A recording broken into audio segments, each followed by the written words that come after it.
Salut tout le monde, nous voilà au théâtre Le Point Virgule pour une interview exclusive de Seb Melia. Salut Seb. Salut Humour, ça va? Ouais, ça roule et toi? Ça va, tranquille. La pêche, génial.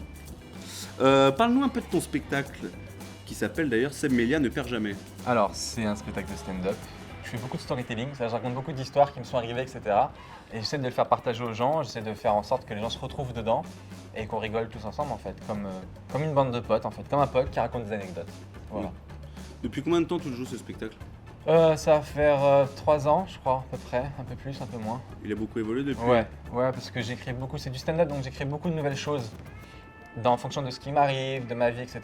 Et si je vois que ça marche, je le mets dans le spectacle, etc. Et je réadapte, etc. C'est quoi tes sujets forts, tes gros sujets dans le spectacle?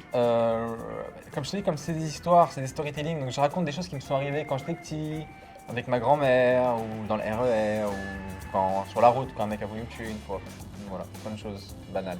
On peut le raconter?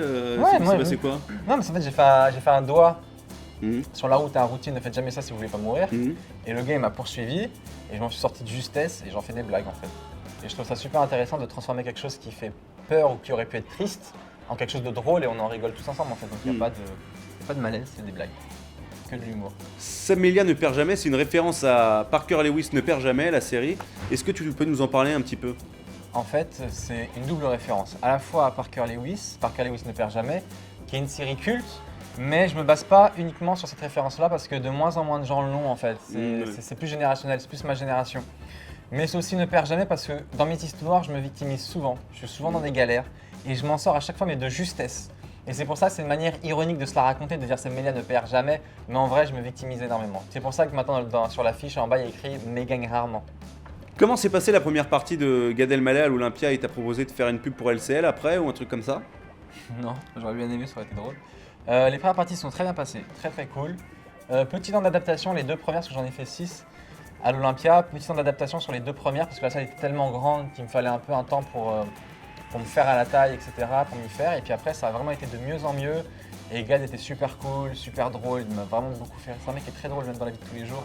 Et il m'a donné pas mal de conseils pour m'adapter justement à cette grande salle, etc. Et je l'ai écouté et c'était très, très instructif en tant qu'artiste.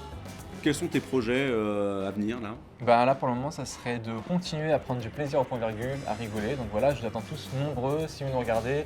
Du jeudi au samedi à 21h au point virgule, il faut absolument venir. Et les dimanches à 19h au 30 points, qui est un plateau en fait où il y a plein d'humoristes qui viennent et on teste des vannes, on s'entraîne. Plein de nouveaux débutants ou de nouveaux confirmés qui reviennent encore, il y a plein d'anciens aussi qui reviennent et c'est l'occasion pour les gens de découvrir des choses. Et mon spectacle, Seb Melia ne perd jamais, pour rigoler un petit peu. Voilà. Est-ce que ça te dit un petit jeu comme ça, portrait chinois, je te dis, est-ce que, par exemple, si t'étais un saint? Si j'étais un saint, je serais moi, parce que je suis adorable. Si j'étais un saint, j'aurais pu être le saint de Sophie Marceau aussi. Ah oui, aussi. J'aurais pu être celui-là qui crie, qui qu'est-ce que je fais là?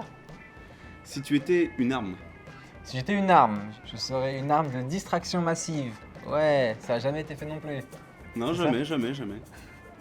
Si tu étais une compétition? Je serais la natation, pour aller toujours plus vite et toujours plus profondément dans ce que tu veux, et pas sale.